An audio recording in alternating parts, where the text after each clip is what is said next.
At 3:47 p.m. on August 8, 1944, Private William Harris lay in a shell crater near Caen, France, watching a Panther tank roll through the hedgerow 400 yards ahead. His hands were wrapped around a boy's anti-tank rifle, 36 pounds of steel that every officer in the British Army called obsolete. The Panther weighed 45 tons. Its frontal armor was 100 millimeters thick. The boy's rifle could penetrate 21 millimeters. The math was brutal and simple. Harris had 90 seconds before that Panther reached 12 British infantry, pinned in shallow trenches 200 yards ahead of his position. 90 seconds before 45 tons of German armor crushed men who couldn't retreat, couldn't escape, couldn't fight back. The tank's diesel engine rumbled across the Norman countryside. Black smoke poured from its exhaust. The turret was traversing left to right, searching. The commander stood in the open hatch, scanning through binoculars. Harris could smell cordite from earlier fighting, could taste dust and burned metal.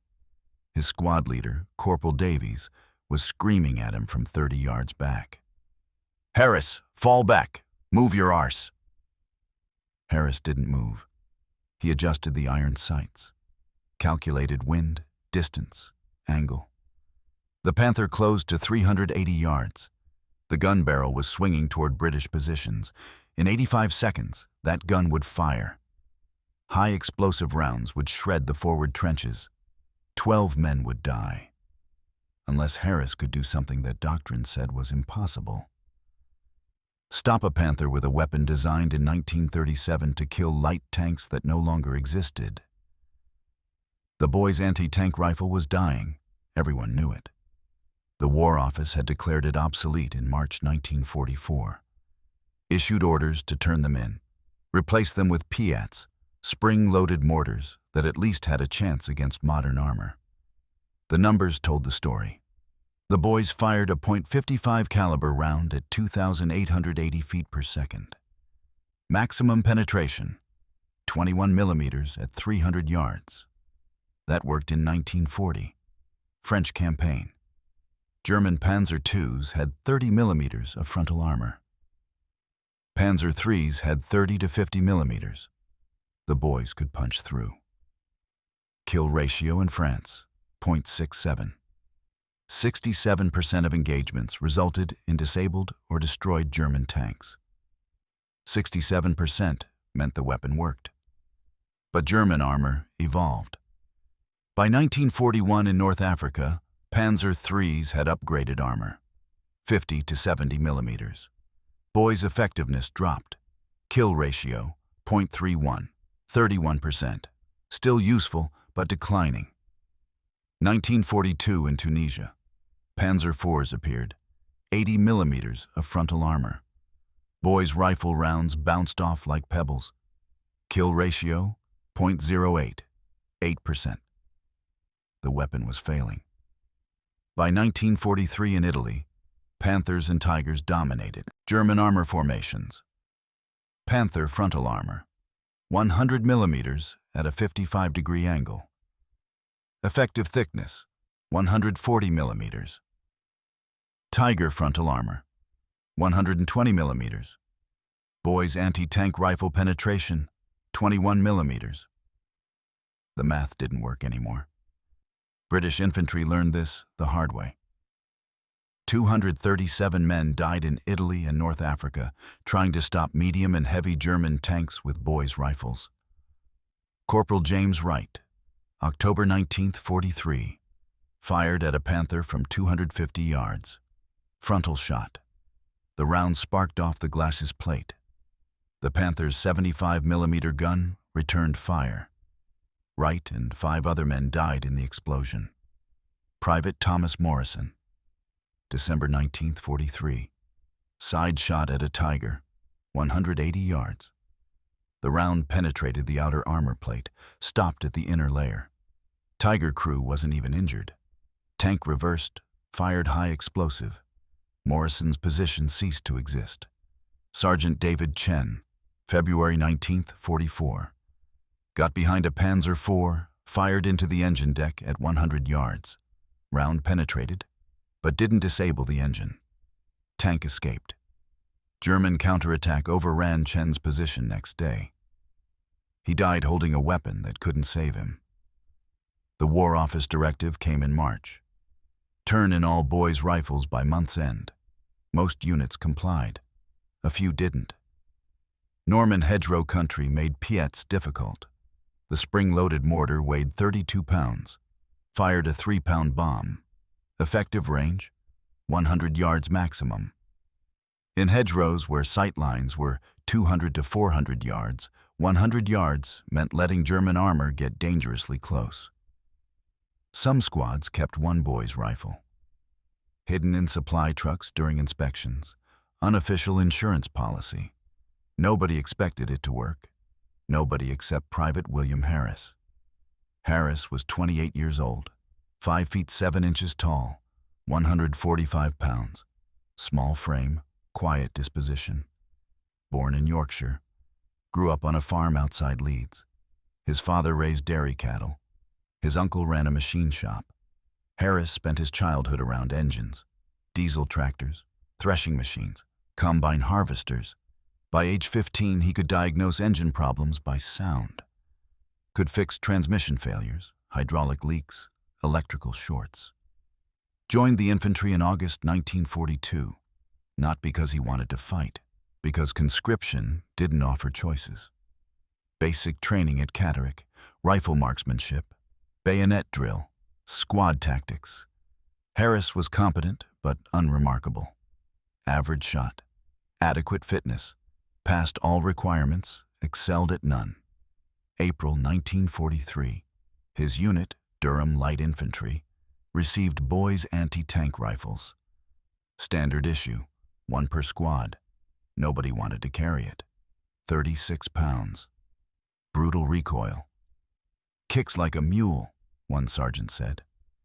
And it doesn't even work anymore, Harris volunteered. Not because he believed in the weapon, because nobody else wanted the dead weight. Someone had to carry it. Might as well be him. For 8 months, Harris studied German tanks. Not from training manuals, from wreckage. Every destroyed Panzer, every burned-out Panther, every abandoned Tiger his unit passed, Harris examined them. He didn't join his squad for meals during rest periods, didn't play cards or write letters. He walked to the nearest destroyed tank and looked. Armor plates, weld points, vision ports, engine compartments. He took notes, drew diagrams, measured gaps with string and a ruler. September 1943 near Salerno. A Panzer IV destroyed by artillery. Harris spent 2 hours examining the turret ring, the gap between the rotating turret and the fixed hull. He measured it, 8 to 12 millimeters of clearance, necessary for the turret to traverse. Behind that gap, the traverse mechanism, gears, motors, hydraulic lines, protected by the turret's bulk, but accessible through that narrow gap. November 1943 near Anzio. A Panther burned by a Firefly tank. Harris examined the periscope housings, armored boxes that protected the crew's vision devices. The housings were 30 millimeters thick, not 100. The periscopes themselves were glass, fragile. If the housing was damaged, if the glass shattered, the crew would be blind. January 1944, near Monte Cassino. An abandoned Tiger. Crew had fled when their engine failed. Harris spent an afternoon measuring the engine deck, the ventilation grills that allowed air to cool the engine. The grills were metal mesh, not armor plate. Below them, radiator, fuel lines, electrical systems. A well-placed round through the grills wouldn't penetrate the engine block. But it might damage cooling systems, fuel systems, electrical systems.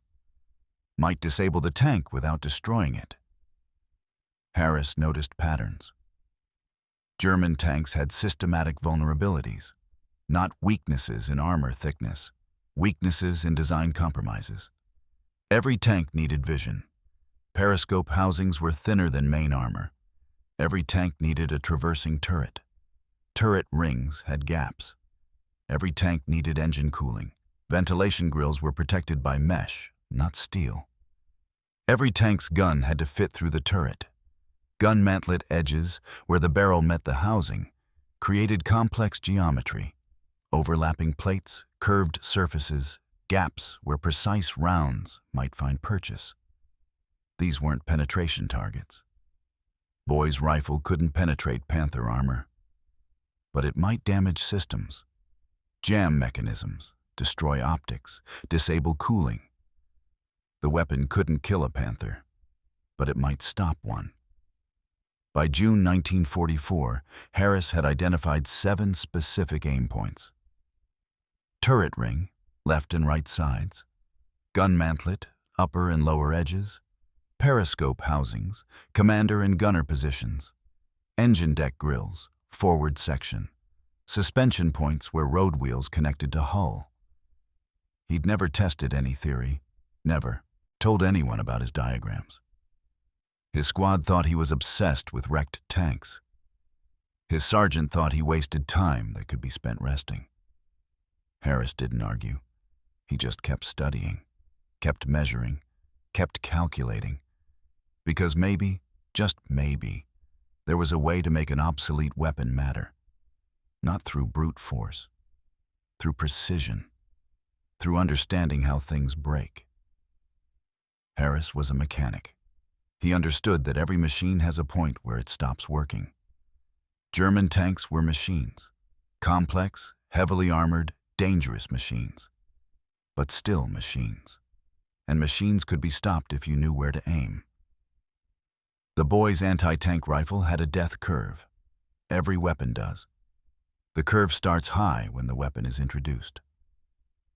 Effectiveness peaks when doctrine and technology align.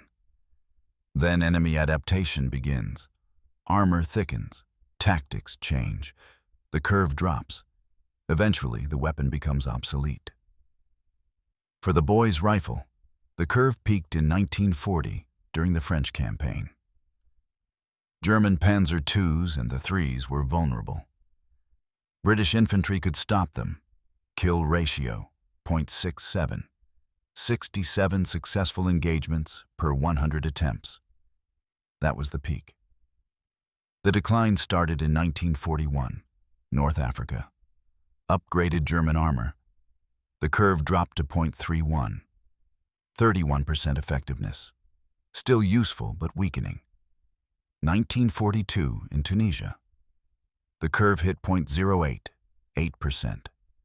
The weapon was dying. By 1943 in Italy, the curve reached 0.02, 2%. Statistically irrelevant.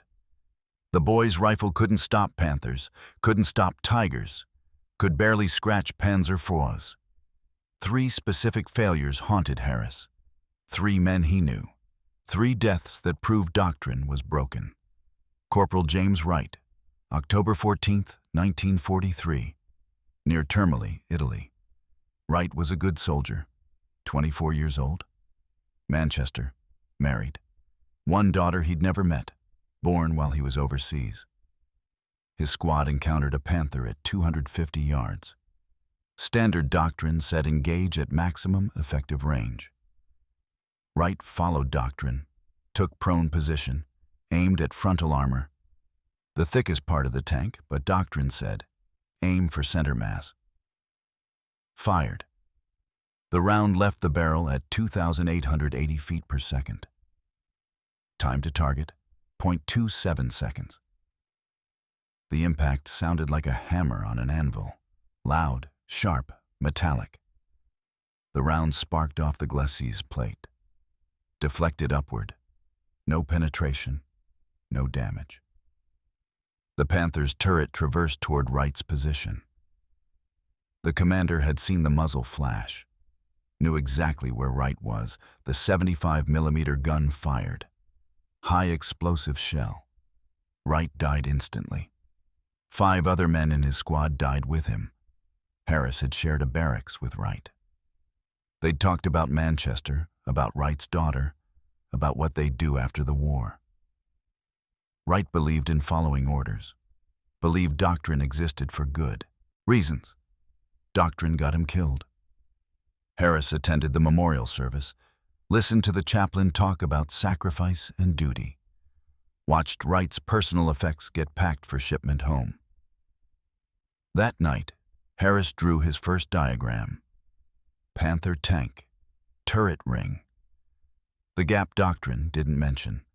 Private Thomas Morrison, December 21st, 1943, near San Pietro, Italy.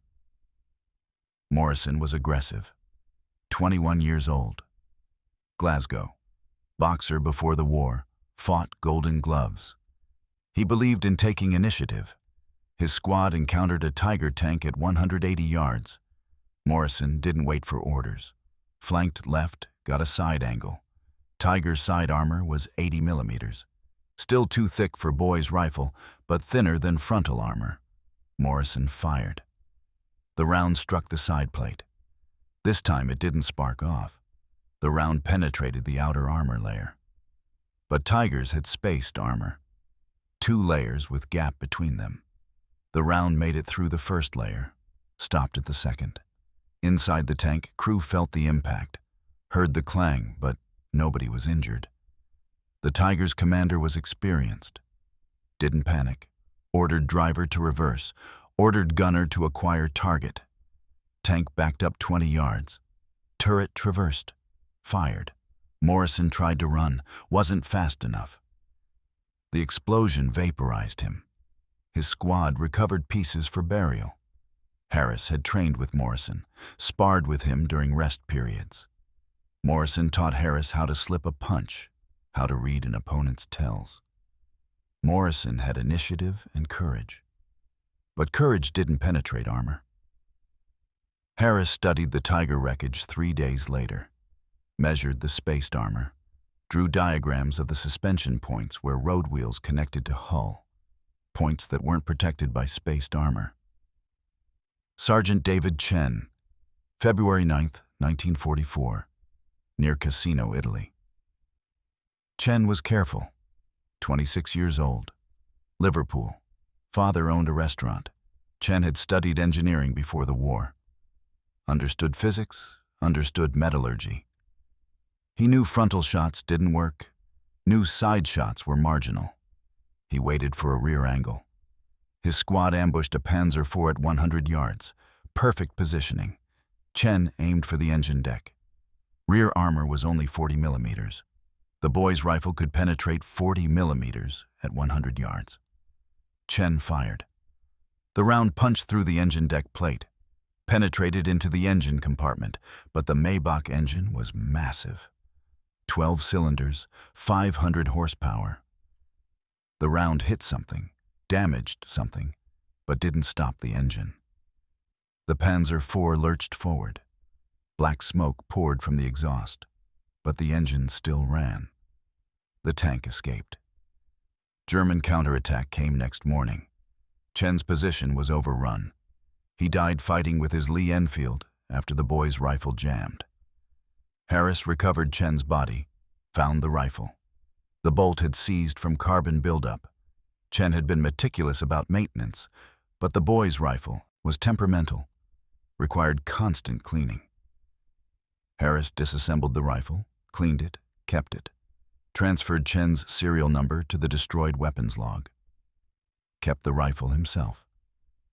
This was the rifle Harris carried, Chen's rifle, a weapon that had failed to save Chen.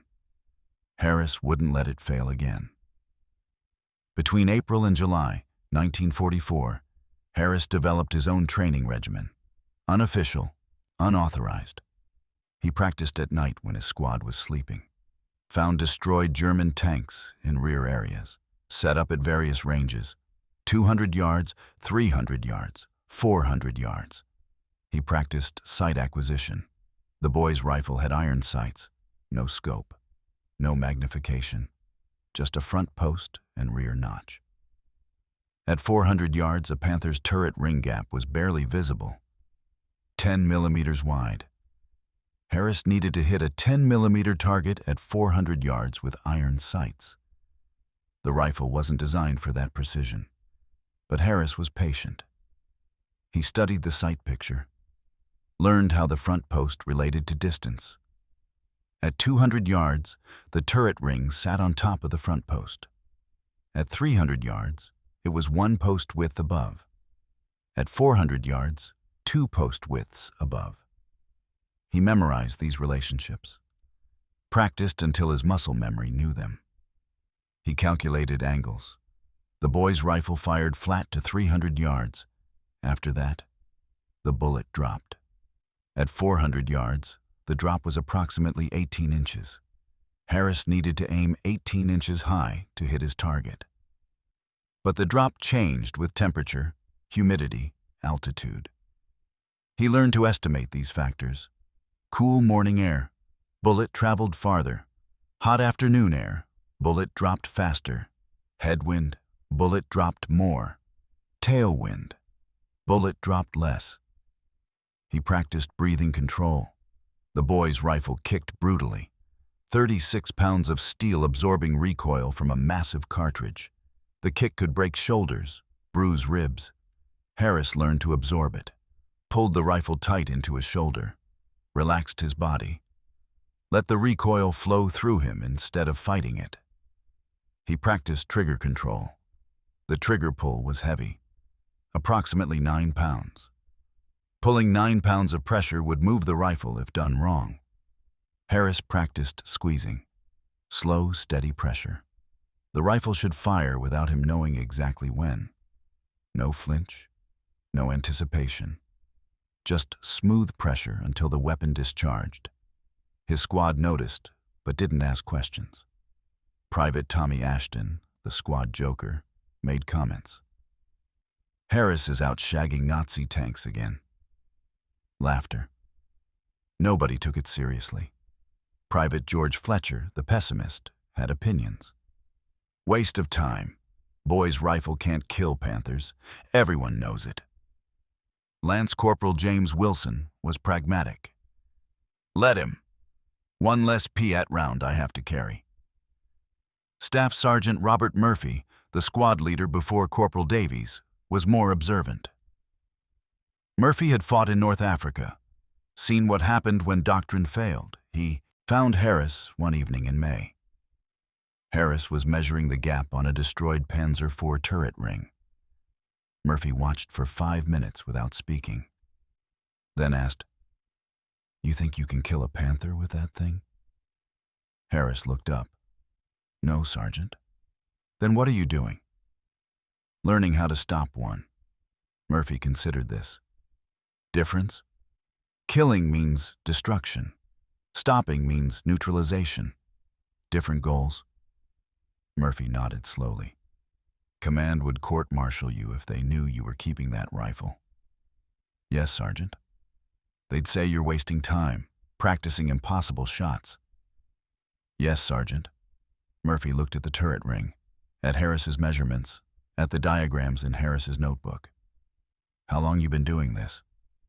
8 months, Sergeant. You hit what you're aiming at? 1 in 3 attempts at 400 yards. 1 in 3 is better than 0 in 100. Murphy pulled out a cigarette, lit it, exhaled smoke. Keep practicing. But if officers ask, I don't know anything about it. Understood, Sergeant. Murphy left. Never mentioned it again. But he stopped asking Harris to turn in the boy's rifle during inspections. Told company command it had been lost in transit. The rifle stayed. Harris kept practicing. By August, Harris could hit a 6-inch circle at 400 yards. Not every shot. Approximately 1 in 3 under ideal conditions. But 1 in 3 was extraordinary for that weapon at that range. The boy's rifle was designed for 200-yard shots at truck-sized targets. Harris was hitting fist-sized targets at twice that distance. His shoulder was permanently bruised, purple and yellow from constant recoil. He'd learned to sleep on his right side because his left shoulder couldn't take the pressure. His hands had calluses from the rifle's sharp edges. His fingers were stained black from cleaning carbon buildup. The weapon demanded maintenance. Every night, Harris disassembled it, cleaned the barrel with solvent-soaked patches, oiled the bolt, checked the firing pin spring. The boy's rifle was temperamental. Carbon buildup caused jams. Worn springs caused misfires. Harris kept it perfect. Chen had died partially because his rifle jammed. Harris wouldn't repeat that mistake. His squad mocked him, not cruelly, but constantly. Harris, the tank killer, said with sarcasm. Better watch out, Jerry. Harris has his museum piece. Laughter. Harris never responded, never defended the weapon, never argued with their skepticism. He understood their perspective. They'd seen boys' rifles fail, seen men die trusting a weapon that couldn't save them. Why would they believe Harris was different? He didn't need them to believe. He just needed to be ready. July 28, 1944. Company Commander Captain Richard Thornton issued an order. All boys' rifles to be turned in by month's end, no exceptions, formal inventory. Thornton was thorough, Harvard-educated, believed in regulations. Harris received the order, didn't comply. Told Corporal Davies the rifle had been lost during previous combat. Davies looked at Harris, looked at the rifle Harris was holding. Lost? Yes, Corporal. Lost in transit. Davies smiled slightly. Right, lost. I'll file the paperwork. August 1st came. Inventory day. Harris hid the rifle in a supply truck under ration crates. The truck's driver, Private Eddie Collins, owed Harris a favor. Harris had fixed Collins' watch. Mechanical repair. Collins didn't ask questions. The rifle stayed hidden during inspection. Thornton's inventory clerk checked squad equipment, noted one boy's rifle missing from C Company, filed it as combat loss. Thornton signed the paperwork without investigating. He had larger problems. Operation Totalize was coming. Massive Allied push to break German lines near Caen. Intelligence reported heavy German armor concentrations, Panthers, Tigers, dug-in defensive positions. British infantry would face the strongest German armor formation in Normandy. Thornton was worried about casualties, about objectives, about whether his company would survive the next week. One missing obsolete rifle didn't matter. But it would. Because on August 8th, C Company would encounter a Panther, and Harris would be holding the rifle that officially didn't exist. 3:47 p.m. August 8th, 1944. The Panther was at 380 yards. Harris could see every detail through his iron sights. Panzer IV Ausführung G, 5th production model. 45 tons of steel and technology. The weight of 30 small cars compressed into one fighting vehicle. 700 horsepower Maybach engine. Top speed 25 miles per hour on roads, 15 cross-country. Current speed 8 miles per hour through rough terrain. Main armament 75mm KQK 42 L70 cannon. Effective range 2,000 yards. Could penetrate 130 millimeters of armor at 1,000 yards. Could obliterate infantry positions at any range. Secondary armament 2 MG-34 machine guns, 7.92 millimeter. Rate of fire, 800 rounds per minute. Crew complement, 5 men. Commander in the open hatch, scanning with binoculars. Gunner below him working the targeting mechanisms. Loader standing by with 75 millimeter shells. Driver in the front hull, operating controls. Radio operator beside driver managing communications. 5 men who had no idea they were being aimed at. The frontal armor was 100 millimeters thick at 55 degrees from vertical.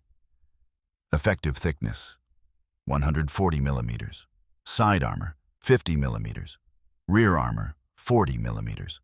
Top armor, 16 millimeters, but unreachable from Harris's position. The turret was traversing slowly left to right. The gun barrel swinging in a lazy arc. Searching. The commander was looking west toward British artillery positions, hadn't spotted the infantry trapped in shallow trenches 200 yards ahead, hadn't identified Harris's position 380 yards behind those trenches. The Panther was hunting, but hadn't found its prey yet. Harris's tactical situation was simple and terrible. He was prone in a shell crater. German 88mm artillery had hit this position yesterday. The crater was 4 feet deep, 7 feet wide. Good cover from direct fire. No cover from a tank driving over it. The boy's rifle was deployed on its bipod. 2 metal legs folded down from the barrel kept the weapon stable. Harris's left hand gripped the forend. His right hand wrapped around the pistol grip. His shoulder pressed against the butt plate. 36 pounds of steel preparing to kick backward with massive force. The magazine held 5 rounds. W Mark I ammunition. .55 caliber. Each round was 3.85 inches long. Weighed 2.4 ounces. Left the barrel at 2,880 feet per second. Kinetic energy. 4,000 foot-pounds.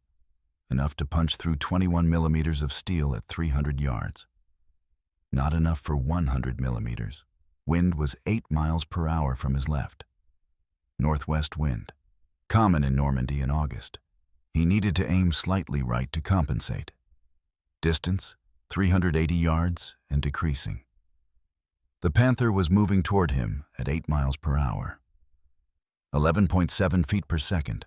Every second he waited, the range decreased by 12 feet. Elevation angle, 15 degrees. Harris was in lower ground. The Panther was on a slight rise. He needed to aim higher to compensate.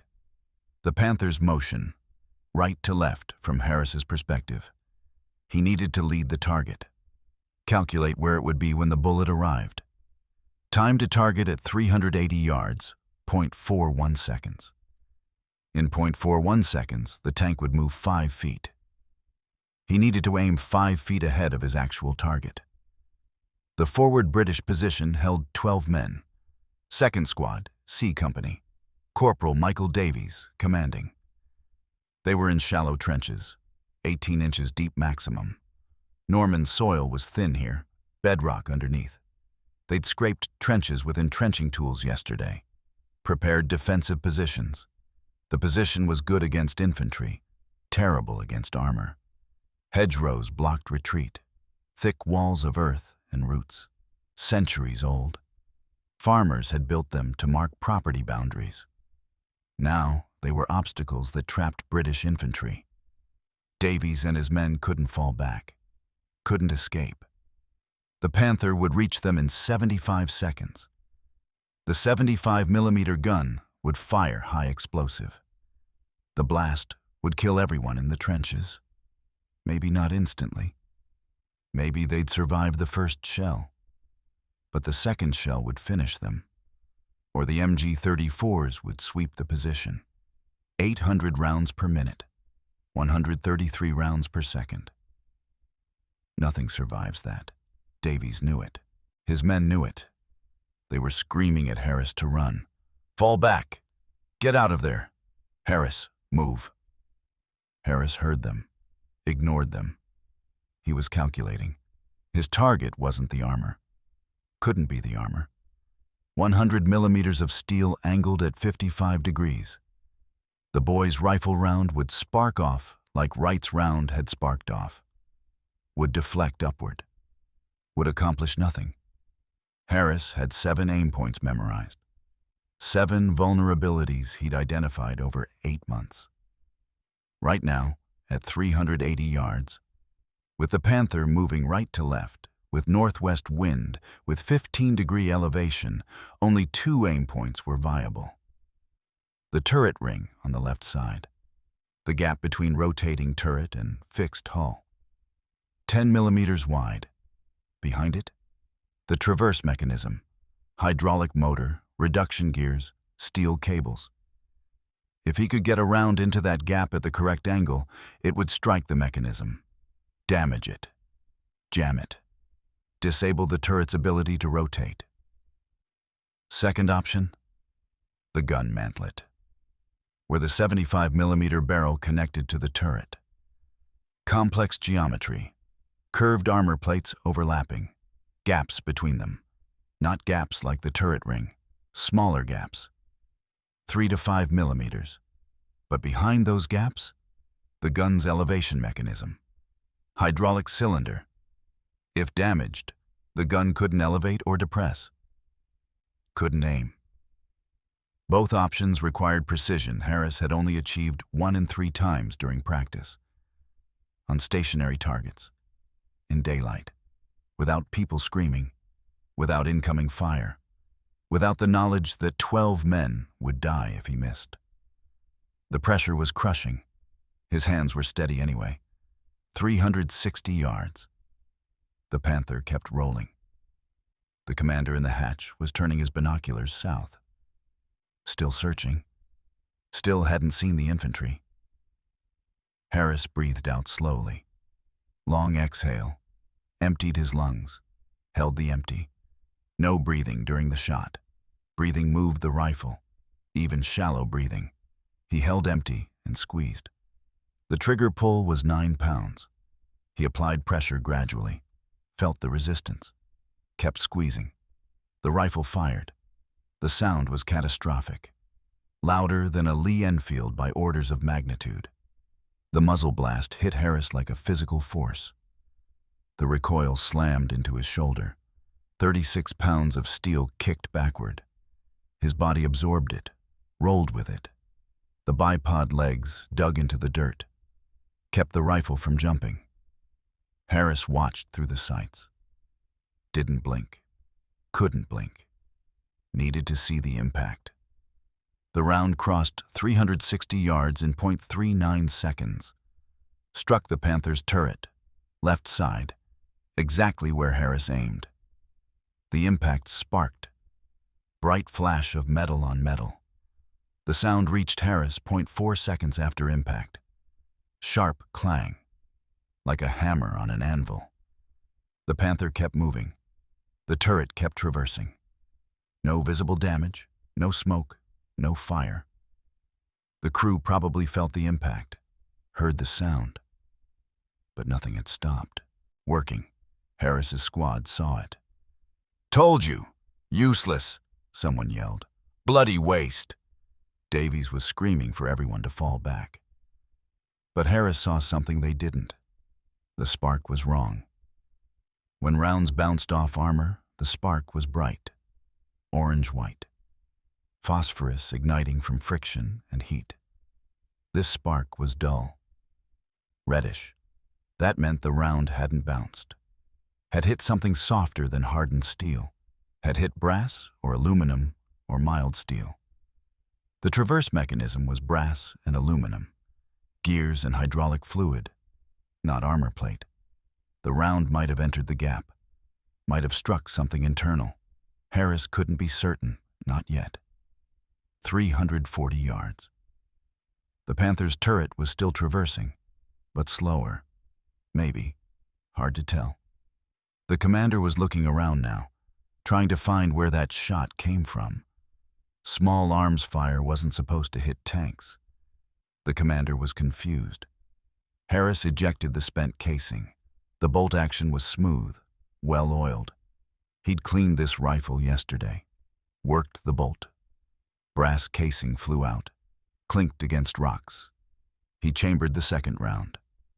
W Mark I, .55 caliber, 4,000 foot-pounds of kinetic energy. Adjusted his aim.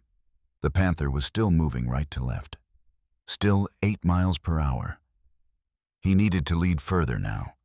The range was closing. At 340 yards, time to target was .37 seconds. The tank would move 4.3 feet in that time. He aimed 4 feet ahead, but this time he chose a different target. The gun mantlet, upper edge, where the 75mm barrel met the turret housing. The mantlet was a curved piece of armor that protected the gun mechanism. 100 millimeters thick in most places. But at the edges, where it curved to meet the turret, The geometry created gaps. Not deliberate gaps. Manufacturing compromises. You couldn't weld curved surfaces without leaving spaces. German engineers had tried to minimize these gaps. Overlapped plates. Added reinforcing strips. But gaps remained. 3 to 5 millimeters. Behind those gaps, the gun's elevation mechanism. Hydraulic cylinder. Steel piston. Reduction gears. If Harris could get around through the gap, into the mechanism, the gun would freeze. Couldn't elevate, couldn't depress. The Panther could drive around, but couldn't aim. Harris breathed out again. Held empty. The turret was swinging toward him now. The commander had identified his general position. The gun barrel was traversing, coming to bear.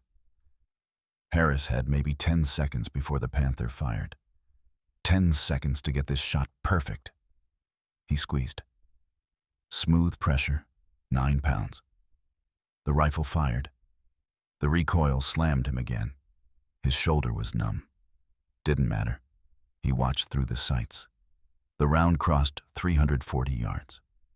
0.37 seconds, struck the gun mantlet. Upper edge, left side. Exactly where Harris aimed. The impact sounded different this time. Not a clang, a crack. Sharp, high-pitched. Metallic but wrong. The sound metal makes when it breaks. The Panther's gun barrel jerked upward. Not from recoil. It hadn't fired yet. The barrel jerked from internal damage. Something in the elevation mechanism had failed. The turret stopped traversing. Completely stopped. Mid-rotation. The gun was pointed 20 degrees left of Harris's position, frozen there. The commander in the hatch was gesturing, his hands moving frantically, yelling at his crew. Harris couldn't hear the words, but could see the panic. The commander was ordering his gunner to traverse the turret. The gunner was trying. The turret wasn't moving. Harris chambered his third round. But he didn't fire. He watched. 320 yards now. The Panther slowed. The engine was still running, black smoke pouring from exhaust. But the tank wasn't advancing anymore, had stopped moving forward. The engine idled. The commander was still gesturing, still yelling. The turret still wasn't moving. The gun still wasn't aiming. 15 seconds passed. 20 seconds. The turret remained frozen. The crew was trying everything. Harris could imagine the chaos inside. Commander screaming, gunner working controls, nothing responding. The traverse motor was dead. The elevation cylinder was damaged. The tank was mobile but combat ineffective. 45 tons of steel that couldn't shoot, couldn't fight, couldn't do anything except sit there. The commander made a decision. Smoke grenades launched from the Panther's hull. 6 launchers. Standard German smoke deployment. White smoke billowed. Thick chemical fog obscured the tank in seconds. Through the smoke, Harris heard the engine note change. Transmission shifting. The Panther was reversing, backing away from British positions, moving faster than it had advanced. The crew was running, retreating from an obsolete rifle that officially didn't exist. The smoke cleared after 2 minutes. The Panther was at 600 yards. Still reversing, reaching German lines. It stopped there. Engine shut down. The crew dismounted. 5 men climbing out of hatches. They weren't wounded, weren't running from fire. They were examining their tank. Harris watched through his sights. The commander was pointing at the turret, pointing at the gun mantlet. Other crew members were looking, touching, trying to understand what had stopped their Panther. A British forward observer with binoculars called back. Panther's disabled. Crew's outside examining damage. Tank's not moving. Corporal Davies approached Harris's crater. Slowly, carefully, like approaching something dangerous, he looked at Harris, looked at the boy's rifle, looked at the Panther 600 yards away. How? Davies asked. Harris pointed at his notebook. The diagrams, the measurements, 8 months of work. Turret ring, first shot, damaged the traverse mechanism. Gun mantlet, second shot, damaged the elevation system. Tank can move but can't fight. Davies stared at him. You disabled a Panther? Yes, Corporal. With a boy's rifle? Yes, Corporal. That's not possible. Harris gestured at the immobile tank. It happened anyway. The squad gathered around Harris's position. 11 men. Nobody was laughing now. Nobody was making jokes about museum pieces. Private Tommy Ashton spoke first. You actually did it. Had to, Harris said. No other options. Private George Fletcher was shaking his head. I've seen boys' rifles bounce off Panzer IVs. You stopped a Panther. Lance Corporal James Wilson asked the question they all wanted answered. Can you do it again? Harris looked at his rifle, at his notebook, at the Panther still sitting disabled in German lines. If we encounter another Panther, yes. Same principles, same aim points. It's repeatable. Davies pulled out his radio, called company command. Davies to Captain Thornton. Over. Static. Then Thornton's voice. Go ahead, Davies. Sir, Harris disabled a Panther with a boy's rifle. Over. Silence, long silence. Then, say again. Harris, boy's rifle, Panther tank, disabled. The Panther's sitting immobile in German lines. Crews outside trying to fix it. Over. More silence. Then, I'm coming to your position. Don't move. Thornton out. 20 minutes later, Captain Thornton arrived. He had binoculars, looked at the Panther, looked at Harris, looked at the boy's rifle. That weapon was supposed to be turned in. Must have been lost in transit, sir, Davies said. Thornton didn't smile, didn't laugh. He studied the Panther through binoculars for 3 minutes. Studied Harris for another minute. Private Harris. Sir, do it again. Sir, if we encounter another Panther. Do this again. I need to know it's repeatable. Understood, sir. Thornton looked at Davies. That rifle stays with Harris. Don't let anyone take it. Don't let anyone know it exists unless they need to know. Yes, sir. Thornton looked at Harris one more time. You changed something today, Private. I don't know what yet, but you changed something. He left, walked back toward company command. Harris sat in his crater, looked at the rifle, Chen's rifle, the weapon that had failed to save Chen. Today, it had saved 12 men, not through brute force, through precision, through 8 months of studying wreckage, through understanding that every machine has weak points. The Panther was still sitting there at 600 yards, still disabled, still combat ineffective. 100 millimeters of frontal armor, defeated by 21 millimeters of penetration, not by going through, by going around. Word spread through C Company by sunset. Harris disabled a Panther with a boy's rifle, the obsolete weapon, the museum piece. By nightfall, battalion headquarters wanted details. By morning, division would want a full report. Harris had changed something, had proven that obsolete didn't mean useless, had proven that inferior weapons could defeat superior armor through unconventional employment. The question now was whether anyone would believe him, whether anyone would let him teach others, whether one private's innovation could become doctrine, or whether command would call it lucky and forget about it. Harris cleaned his rifle as the sun set. Tomorrow would answer those questions. Tonight, 12 men were alive who should have been dead. That was enough. August 10th, 1944. 2 days after Harris stopped the first Panther. C Company encountered another one. Different position, different crew, same model Panzer IV. 420 yards, advancing through morning fog toward British positions. Captain Thornton was present this time. He'd positioned himself 30 yards behind Harris with binoculars. Wanted to watch. Needed confirmation that the first engagement wasn't luck. Harris took prone position. Deployed the boy's rifle bipod. Calculated wind, distance, angle. Northwest wind, 10 miles per hour. Stronger than 2 days ago. He adjusted his aim right. Compensated. The Panther was moving left to right. 9 miles per hour. Faster than the first one. Harris led the target further. Squeezed.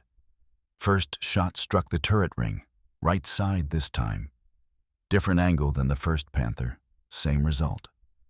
The turret slowed its traverse. Hesitated. Harris chambered the second round.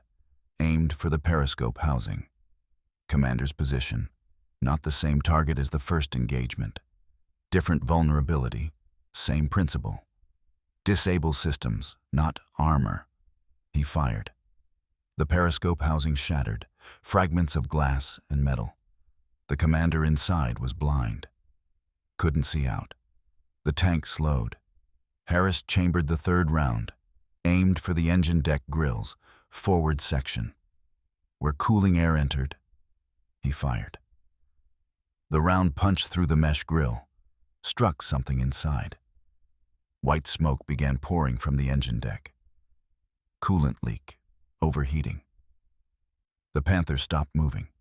Turret jammed, vision destroyed, engine overheating. The crew deployed smoke and retreated, exactly like the first Panther. Thornton watched it withdraw, lowered his binoculars, looked at Harris. 3 shots, 3 systems disabled. Yes, sir. You've done this twice now. Yes, sir. I'm filing a report with brigade. They'll want documentation. Thornton pulled out a notebook. Spent an hour recording everything. Harris's aim points, his calculations, his training methods. The specific vulnerabilities he'd identified, every technical detail. Thornton was thorough, Harvard-educated, believed in documentation. By afternoon, brigade received the report. By evening, brigade sent Lieutenant Colonel James Whitmore to investigate. Whitmore arrived August 13th. Brought intelligence officers, photographers, technical specialists. They wanted to examine a disabled Panther, wanted physical proof. German retreat the previous day had left 1 Panther behind. Mechanical failure, abandoned. British forces captured it intact. Whitmore's team examined it for 6 hours. Found Harris's rounds lodged in the traverse mechanism, photographed them, measured the penetration, confirmed the theory. Precision targeting of vulnerable points could neutralize modern armor without penetrating main plates. Whitmore's report, August 17th. Private Harris has demonstrated repeatable technique for disabling Panther tanks using obsolete Boy's anti-tank rifle. Success rate, 5 engagements, 5 Panthers disabled or forced to withdraw. Recommend immediate evaluation for broader tactical application.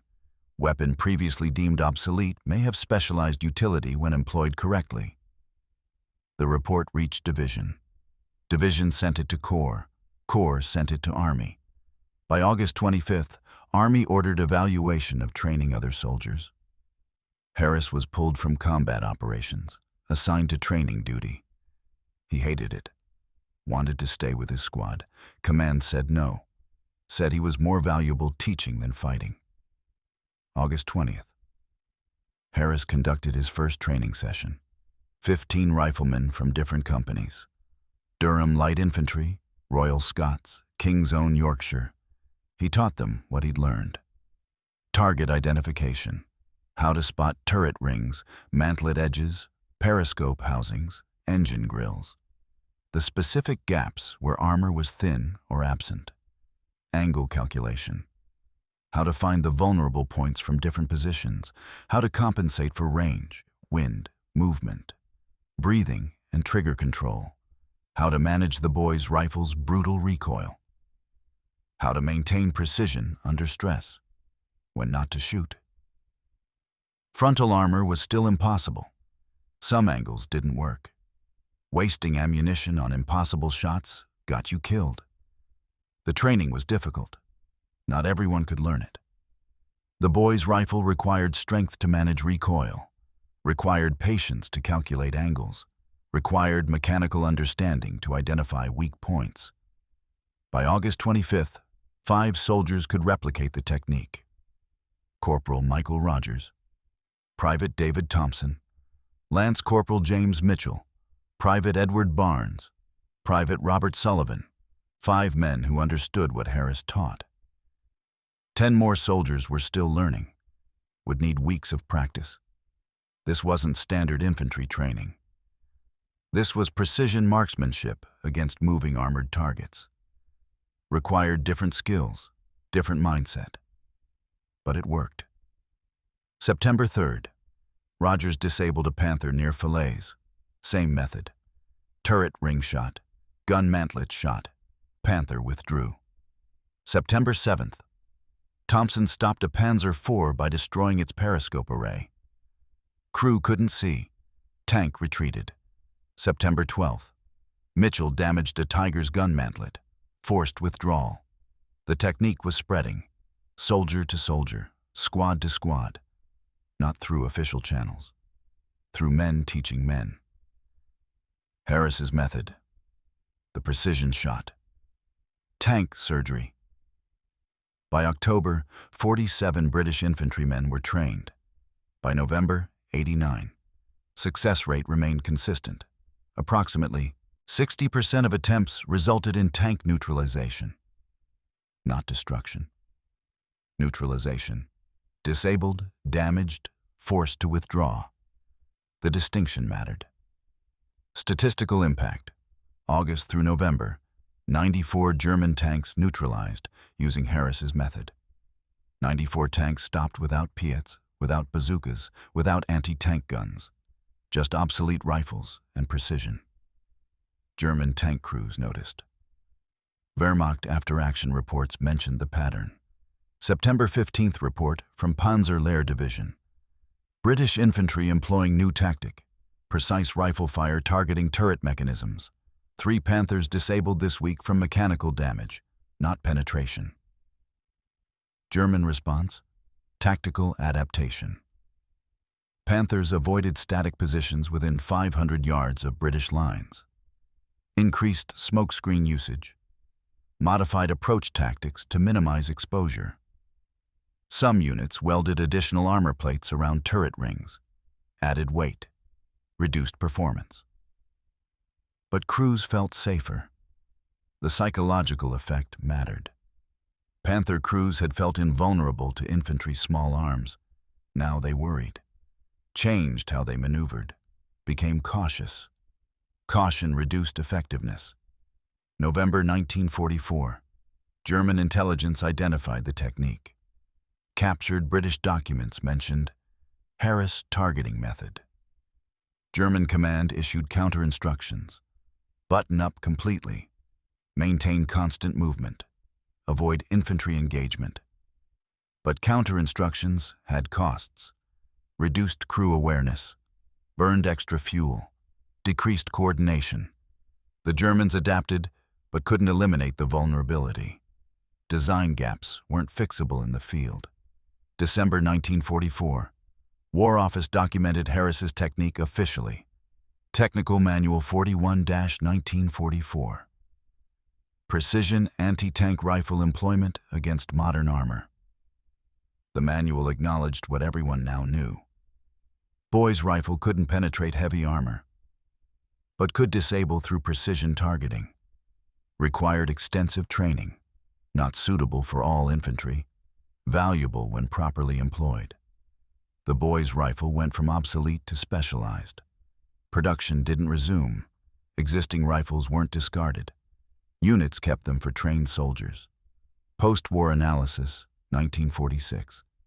Estimated 180 to 220 German tanks disabled using Harris's technique. Estimated 800 to 1,000 British infantry lives saved. Tanks neutralized before overrunning positions. Cost: 0 new weapons, 0 new ammunition. Just training and precision. Harris received the Military Medal in January 1945. Citation: for exceptional skill and initiative in developing novel anti-tank techniques. Promoted to corporal. Spent the rest of the war training others. Never fired another combat shot. Returned to Yorkshire in 1946. Back to repairing farm equipment. Married in 1947. Had 3 children. Ran his own garage for 35 years. Rarely talked about the war. When asked, he'd say, "Fixed some engines, that's all."